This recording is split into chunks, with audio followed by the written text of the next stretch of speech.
Quando a gente olha para o mundo há 70 anos atrás, a maior parte das coisas talvez estava pior em algum sentido. Diferenças de gênero, diferenças raciais, eu acho que hoje existe progresso nesse sentido. Ao mesmo tempo, outras coisas parecem que são piores do que eram antes. Então é difícil assim dizer.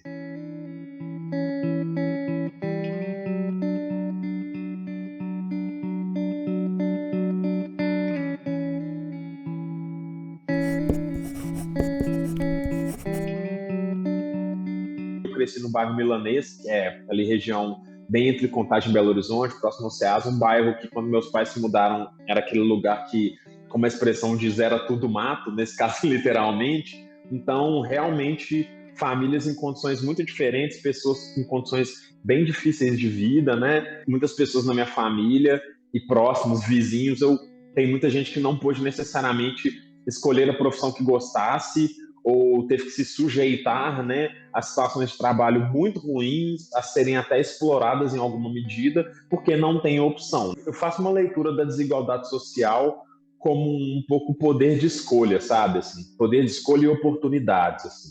Eu acho que a gente tem um sistema, né, econômico, social, que eu acho que cria um abismo que faz com que pessoas que têm mais ou que têm menos possam escolher mais como viver a vida. Podem, inclusive, não ter sequer o tempo para pensar sobre a vida, pensar sobre si. A gente segue vendo uma desigualdade social que, inclusive, a pandemia parece ter amplificado, né? Infelizmente. Eu sinto que a gente ainda está numa etapa de superação de traumas históricos e que a gente ainda não soube muito bem como endereçar eles. Eu falo sobre ensinar de fato nas escolas o que foi o processo de escravização, ensinar de fato nas escolas sobre o que é democracia e o que significa democracia. Eu acho que a gente ainda vive um processo de muita confusão. É difícil achar unidades em coisas básicas.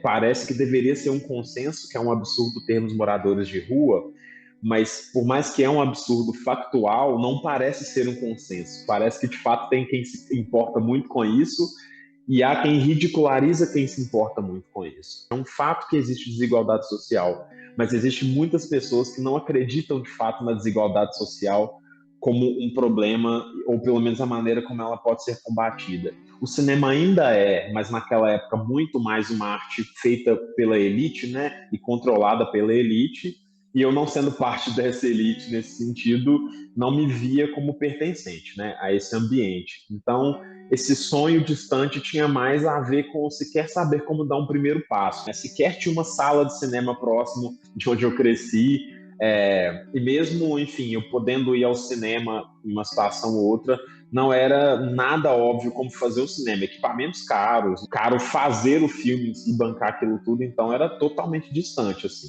Eu fiz uma oficina quando eu era criança na Mostra de Tiradentes, uma oficina gratuita. Eu fiz um curso técnico de cinema em Belo Horizonte, que não era um curso caro, necessariamente caro. Eu fiz uma faculdade gratuitamente. Eu estudei com bolsa no Centro Universitário UNA e mais para frente, sem dúvida alguma, políticas públicas que me possibilitaram receber para fazer os meus filmes. E a partir disso, o cinema de fato se efetivar como profissão. A gente tem uma produtora de cinema que é formada por pessoas que vieram de periferia, né, em condições próximas à minha, e a gente está aqui, né, como uma produtora periférica de sucesso, né, que deu certo no sentido que estamos aqui de pé e trabalhando, porque tivemos projetos de políticas públicas que nós somos contemplados. Historicamente, a gente teve produções que tiveram interesse em pensar esse sujeito periférico, pensando lá atrás nos anos 60 do cinema novo, eu acho que temos produções bem interessantes que pensam essa periferia. Ao mesmo tempo, eu acho que por muitos anos a grande produção, né, para falar da produção de longas metragens, que realmente chega na casa das pessoas, em muitos momentos eu acho que reduziu um pouco o entendimento sobre o que era periferia. Mesmo projetos de sucesso como Cidade de Deus, né, acho que criaram uma imagem para o mundo e para o Brasil de que talvez a periferia seja aquela intensidade do Rio de Janeiro, que mesmo pensando no Rio de Janeiro, aquele filme não é um único retrato possível. Quando a gente chega para fazer cinema, nós, uma produtora de periféricos, eu acho que muito do nosso interesse é de revisitar esse olhar sobre a periferia sem um certo estrangeirismo, mas também numa forma de olhar que está pensando em outras coisas, está pensando em menos, por exemplo, só esse lugar do crime, do tráfico e da falta, e está pensando que a periferia tem uma rua calma, que as pessoas ficam conversando na porta. A periferia pode ser vários gêneros, né? Pode ser uma comédia romântica, pode ser um filme de ação, pode ser um filme de terror, pode ser um drama, enfim, acho que essa amplitude é algo que nos interessa, porque a gente tendo crescido nesse ambiente, a gente sabe que tem muita coisa ali acontecendo, né? Eu vou citar duas obras do Eduardo Coutinho,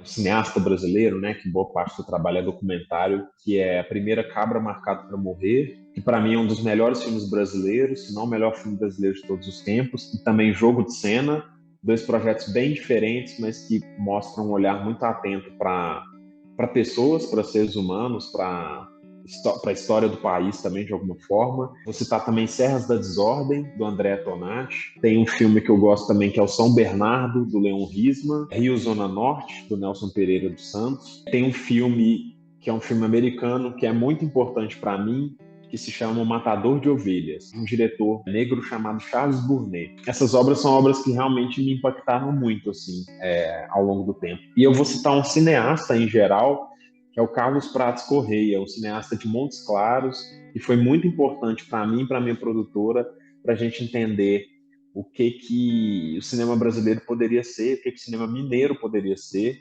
É um cineasta que nem todo mundo conhece. Uma das maiores ambições que eu tenho agora é de conseguir, de fato, travar um diálogo maior com o público. Então, embora o Marte 1, meu último longa-metragem, teve um bom público nos cinemas, eu tenho muito desejo que esse público que eu fiz no Marte 1 possa ter ainda mais, ou possa, no mínimo, ser parecido, porque para mim é muito importante que essas histórias que estão sendo feitas aqui dentro dessa produtora consigam chegar, inclusive, em pessoas que inspiram a gente a escrever isso, pessoas que dialogam com isso. Eu tive a felicidade do Marte 1 ser um exemplo disso, né? Um filme que esteve no debate social, e eu gostaria de ver os próximos projetos crescerem ainda mais, né? Chegarem em mais lugares. A minha estrela do norte, por assim dizer, né? Tem a ver com esse lugar, assim, de uma ampla possibilidade de comunicação dos projetos.